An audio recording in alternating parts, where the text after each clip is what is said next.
Mesdames et messieurs les élus, mesdames et messieurs, bienvenue en l'hôtel communautaire ce matin. Ça fait particulièrement plaisir de vous voir, même si l'heure est un peu matinale, 9 heures, enfin quoique, ça va. Notre agglomération connaît un taux de chômage élevé, plus de 2 points supérieur à la moyenne nationale, et une chute démographique préoccupante, avec 1000 habitants de moins chaque année. Cette réalité économique et sociale touche toutes les familles de notre littoral. Et les difficultés que rencontrent actuellement certaines de nos industries, comme SRD ou Europipe, nous le rappellent violemment. C'est pourquoi, et bien que la responsabilité en incombe à l'État et à la région, la communauté urbaine a fait du développement de l'emploi local sa première priorité. Dans la mesure des compétences communautaires, tout sera donc tenté pour répondre à cet enjeu vital pour notre territoire. Pour traduire concrètement notre volonté, je vous annonce officiellement aujourd'hui le lancement des États généraux de l'emploi local, et plus particulièrement sa première phase qui couvrira les 6 prochains mois. Les États généraux de l'emploi local sont d'abord un appel à la mobilisation générale. Mon propos s'adresse en effet à tous, et pour commencer, à toutes les forces vives de notre territoire, les chefs d'entreprise, les organisations syndicales, les commerçants et artisans, les associations de l'économie sociale et solidaire, les financeurs de notre économie locale, et bien au-delà encore, à tous ceux qui veulent voir notre agglomération retrouver une ambition économique. Dans le passé, lorsque notre littoral rencontrait des difficultés, les Dunkerquois ont toujours réussi à trouver les ressources pour rebondir, comme après la Seconde Guerre mondiale.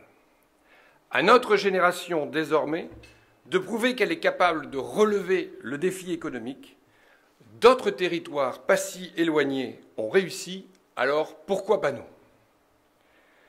Durant cette première phase des États généraux de l'emploi local, nous voulons tout d'abord faire appel aux idées novatrices. Tous ceux qui ont en tête une idée ou un projet susceptible d'accroître l'offre d'emploi locale auront la possibilité de l'exprimer, notamment via un site Internet qui sera prochainement créé. Et toutes les propositions seront les bienvenues. En appui de ces contributions volontaires, une quinzaine de groupes de travail, le plus souvent coprésidés par un élu communautaire et une personne de la société civile, viendront analyser les meilleures propositions et approfondir la réflexion en apportant leur expertise. Toutes les dimensions de la création d'emplois seront ainsi passées en revue.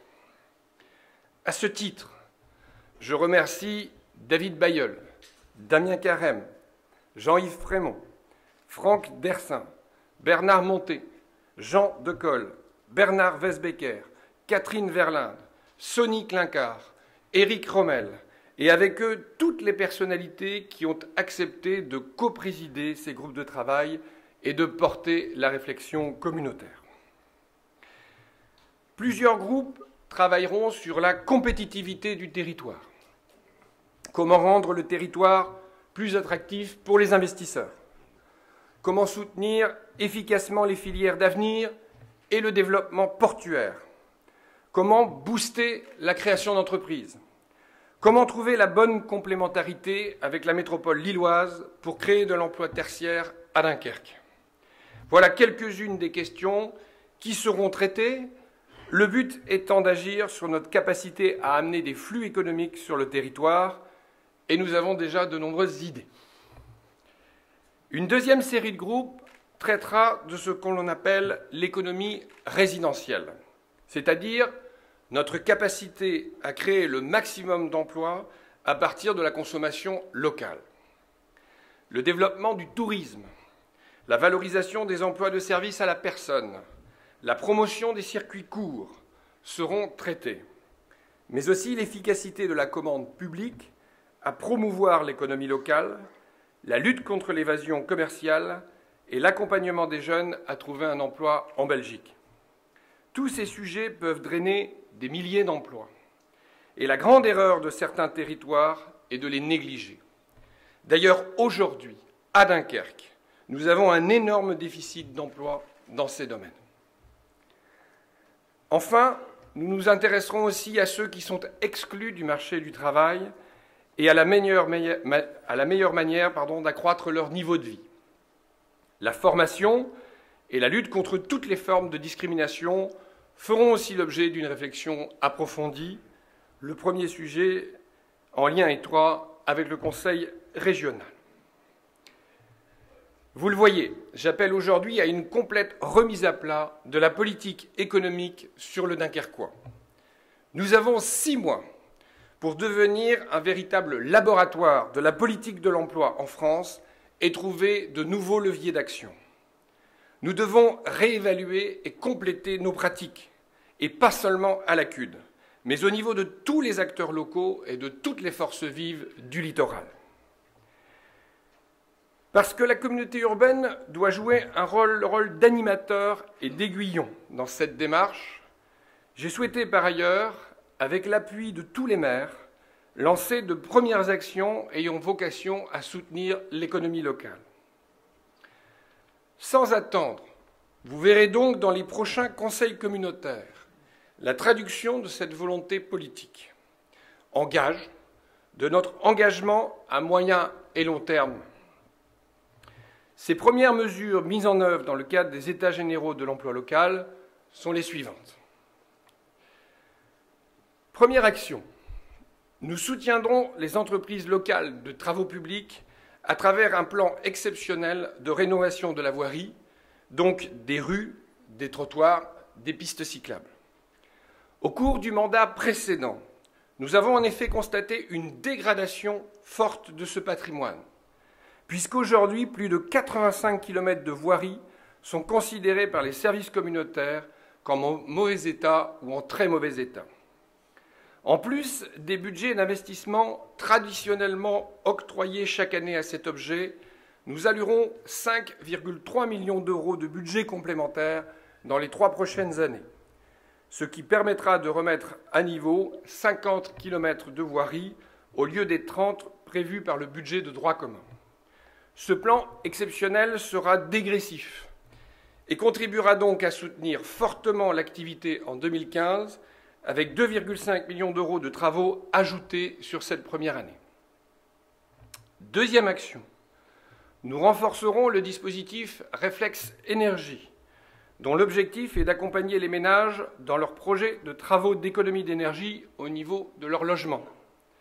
Il faut savoir qu'1 euro d'argent public injecté par la CUD dans ce dispositif génère 10 euros de travaux pour les entreprises locales et nous augmenterons nos dotations de 50% dès le 1er janvier 2015 en passant de 600 000 à 900 000 euros. Cela se traduira concrètement par une progression des aides pour les différents travaux envisageables. Pour améliorer encore les choses et avoir un bon calibrage des travaux à effectuer, les audits environnementaux et énergétiques des logements, ce que j'appelle les diagnostics énergie, seront subventionnés à 80%, à 40% par le Conseil régional et à 40% par la CUD. Ce qui signifie que le coût de ce diagnostic pour les particuliers tombera à moins de 200 euros. De nombreux propriétaires devraient donc y avoir recours, ce qui les incitera à lancer leurs travaux en toute confiance, car ils seront particulièrement bien conseillés.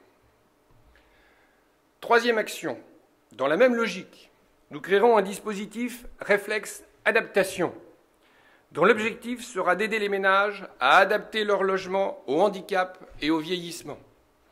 Il prendra la suite de l'aide accordée aujourd'hui à ce titre par la CUD, en complément de celle de l'ANA, et qui est d'environ 60 000 euros en global. À compter du 1er janvier 2015, la dotation communautaire allouée au dispositif Réflexe Adaptation sera de 120 000 euros. Ces 2 dernières actions viendront soutenir des filières d'avenir dans le bâtiment et nous suivrons attentivement les entreprises, notamment l'évolution du nombre de salariés et leur montée en qualification. Car l'ambition est aussi de renforcer la compétitivité de ces entreprises sur un marché en extension. Par ces mesures, non seulement nous créons de l'emploi, mais nous aidons des entreprises à se structurer dans un domaine d'avenir. Je l'évoquais encore cette semaine avec la Fédération française du bâtiment et avec la CAPEB, partenaire de ce dispositif. Quatrième action. J'affirme ce matin la volonté de la communauté urbaine de candidater au prochain appel d'offres national pour la création d'un champ d'éoliennes offshore au large de Dunkerque. L'ambition dépasse même cet appel d'offres, car il s'agit de développer une filière de construction d'éoliennes sur le territoire dunkerquois. Dunkerque est en effet très bien placé géographiquement pour être un territoire compétitif. Le bassin d'emploi dispose en outre d'un grand savoir-faire technique et des infrastructures nécessaires. Des centaines d'emplois sont en jeu ici. Et en lien avec le grand port maritime, je me bats actuellement pour la réussite de ce projet. Cette ambition s'inscrit dans la logique même du projet Eura-Énergie, qui vise à faire passer notre agglomération de plus grand pôle européen d'énergie fossile à celui de plus grand pôle européen des énergies renouvelables et de l'efficacité énergétique. Ce projet, extrêmement porteur, s'articule autour de la création d'un incubateur d'entreprise, d'un démonstrateur, d'un showroom et d'un dispositif de formation avec de grandes écoles d'ingénieurs. Il est prêt à démarrer. Nous en attendons des créations d'emplois dans le cadre de la diversification de l'économie locale et d'un véritable changement d'image de notre agglomération. Le projet est également cohérent avec l'initiative lancée par la région, dénommée Troisième Révolution industrielle, et qui vise à adapter le tissu économique régional aux enjeux de demain. Cinquième action.